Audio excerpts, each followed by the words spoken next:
Hello students, I am Premlata Shukla. Welcome to you all in our online classes. Today I am here with one of the topics from geography subject, that is minerals and energy resources for class 10th. But students, before moving towards our topic, I would like to do a request that subscribe our channel if you haven't subscribed it. Press the bell icon for further notifications, like it and share it among your friends. Now let's move towards our today's topic, that is minerals and energy resources. According to the topic, let me brief the chapter with the help of contents. And the contents are minerals and the importance, classification of minerals, mode of occurrence of minerals, mining of minerals, ferrous minerals, non-ferrous minerals, and conservation of minerals. Now students, let's start with mineral. What is mineral and what is the importance of minerals in our life? According to the geologists that I have mentioned here, mineral is a homogeneous naturally occurring substance with a definable internal structure that is known as minerals. Now it means minerals are natural resources which are found or obtained from rocks in solid, liquid or gaseous state with some physical or chemical properties. Now what is the importance of minerals in our life? So students, minerals are very important. Yes, they play a very significant role in our life. They are the part and parcel of our life. That's why we can say minerals are inseparable part of our lives, because in all the stages of development human beings used minerals. Wherever we are, whatever the products we use, all are mineral based. Even salt which we use for eating, also a mineral. Pen which is used for writing, also made of minerals. So minerals provide a strong base for economic and industrial development. Now students, I have told you before that minerals have some physical and chemical properties or composition. So on the basis of these composition, minerals are classified mainly as metallic and non-metallic minerals. Metals, let me define the characteristics of metals. Metals basically they are very hard substance. They are the good conductor of heat and electricity. They have the characteristic of luster, shine, malleable or ductile. So let me clear the word malleable and ductile. Students, malleable, that means property that can be bitten into various shapes after hammering. Ductile means that can be drawn into wires. And some examples of metals are iron ore, bauxite, etc. Now metallic minerals may be ferrous or non-ferrous, that I have mentioned or shown here with the help of a flow chart. Ferrous minerals contain iron like iron ore, magnesium, etc. If we talk about non-ferrous minerals, obviously they do not contain iron like copper, lead, tin, bauxite, etc. Apart of that, some precious metals are also there like gold, silver, platinum, etc. Non-metals, they are poor conductors of heat and light. Or we can say non-metal is a chemical element that doesn't have metals properties. Some examples are salt, potash, limestone, marble, etc. Non-metallic minerals also include mineral fuels like coal, petroleum and natural gas. Now minerals are usually found in form of ores. What is ore? Basically ores are accumulation of any minerals mixed with some other elements. Now let's see the main types of formation in which minerals occur. Number one, that is about igneous and metamorphic rocks, means how the minerals are occurred in these rocks. So minerals occur in cracks present in igneous and metamorphic rocks. The larger occurrences are called lodges and smaller ones are called veins.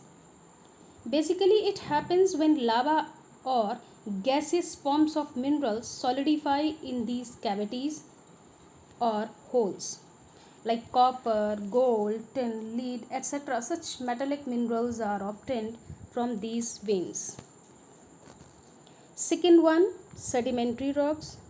Sedimentary rocks minerals occur in layers as a result of deposition or accumulation in layers like coal, iron ore get concentrated due to the heat and pressure like gypsum, limestone, potash, salt, etc. Such non-metallic minerals are obtained from these layers. Third one, some minerals may occur as alluvial deposits in sands of valley and base of hills. Such deposits are called placer deposits and contain minerals like gold, silver, etc. The ocean water contain in a huge quantity of minerals in soluble state, then such minerals are found, and these minerals are common salt, magnesium, bromine, etc. Now, how the minerals are extracted?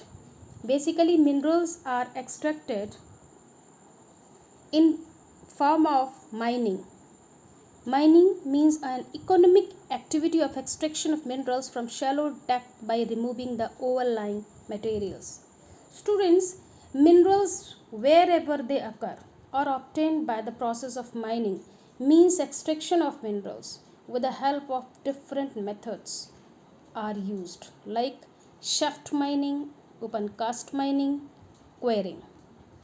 Let me clear the first one, shaft mining, in which minerals occur deep below the surface of the earth. Such minerals are mined using this method.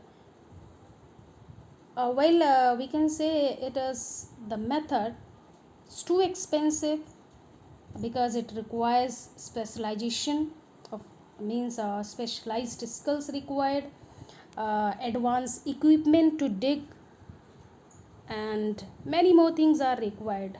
Examples where the shaft mining are there: Kolar gold mines in Karnataka, coal mines in Jharkhand. Now second one, open cast mining. Students, when minerals occur very close to the earth's surface, only overlying rock material is removed to obtain the mineral, like extraction of limestone, marble, etc. Quarrying also resembles open cast mining. Now, our next topic, that is ferrous minerals. Obviously, students, we have already discussed about ferrous minerals, ferrous and non-ferrous. The minerals which have iron content in them are called ferrous minerals, and the examples of ferrous minerals are iron ore and manganese. Let's discuss about both the examples in detail. First of all, iron ore, which is considered the backbone of modern civilization and industrial development. Basically, iron ore used for different areas. It is used for manufacturing of industrial machines, agricultural implements, construction work, transport, etc. That is also divided into two parts, or it's formed in two types: magnetite as well as hematite. Magnetite actually it is the finest one, means finest iron ore. Why? Just because it contains 70% iron. It also wonder because it has superb magnetic qualities. Hematite, that is also good, and basically it is used in industries, but not like magnetite because it contains less iron in comparison of magnetite. It contains around 50 to 60% iron. Now major iron ore belts in India are Orissa, Jharkhand belt, Durg Bastar, Chandrapur belt. It is surrounded with Jharkhand plus Maharashtra, the area that is located both the states. Bellary, Chitradurg, Chikmagalur belt, Maharashtra belt. These are the main belt where the major iron ore are found. Now the next example, that is manganese. Manganese ore is mainly used in manufacturing steel, bleaching powder, paints, insecticide, etc. That is also the main manganese producing states are Orissa, Maharashtra, MP. Orissa, that is the largest producer of manganese, and Maharashtra, MP, they produce around 22% manganese in our country. Now, non-ferrous minerals. Non-ferrous minerals do not contain iron, that already we have discussed. I have already told you, like copper, gold, bauxite, etc. They play a significant role in a number of electrical, metallurgical, and engineering industries.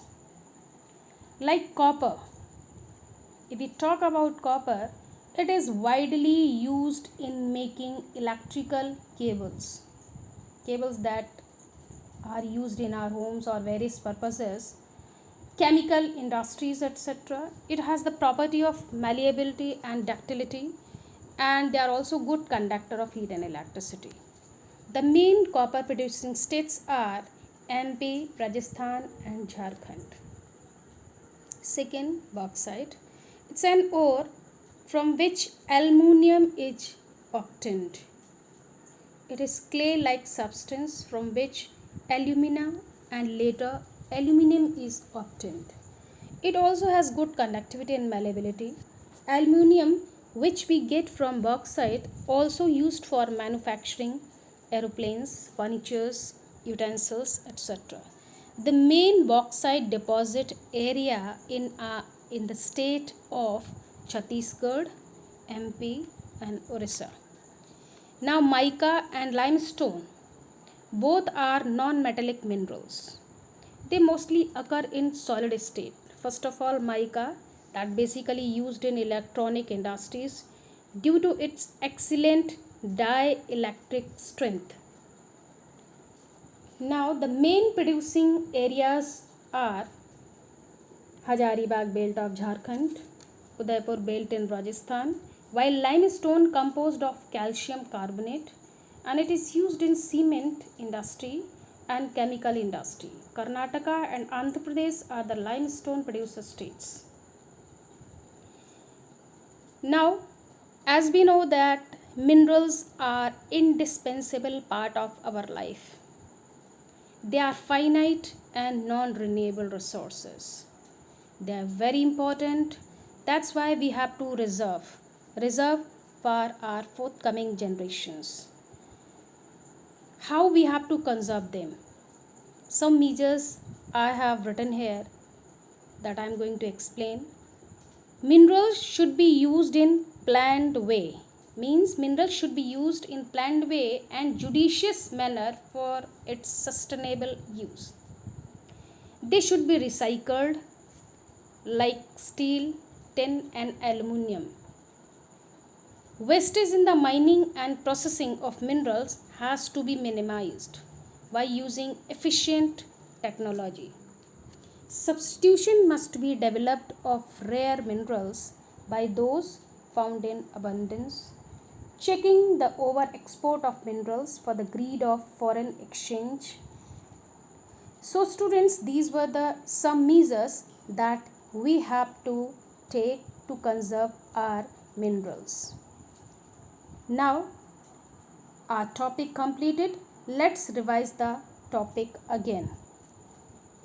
Number 1, what are minerals? How are they classified? Obviously, we have discussed about means the chapter, the topic we have started with a definition given by the geologist that minerals are homogeneous naturally occurring substance with a definable internal structure.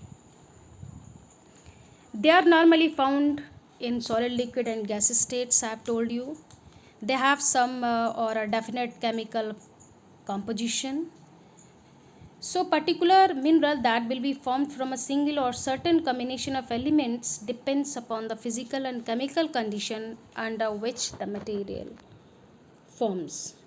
Now they are also classified into two: metals and non-metallic minerals. Metals, they are further divided into ferrous and non-ferrous and precious metals. Now how name the two types of iron ore. Iron that we have already told you, that is the most important mineral. It also has two types, magnetite and hematite. Magnetite, that I've told you, the finest iron ore which contains 70% metal, and hematite, that is the also important for industries, that contains iron around 50 to 60%. Question 3, which properties of bauxite makes it as an important iron ore? Bauxite is an important iron ore because it's very light and inexpensive nature, good conductor, malleability, and substituted iron due to its strength. The last, what are the uses of limestone? Limestones are used in cement industries as a basic raw material, and also it is used an essential element for smelting iron ore in the blast furnace. Now it's over. Thank you. Have a nice day.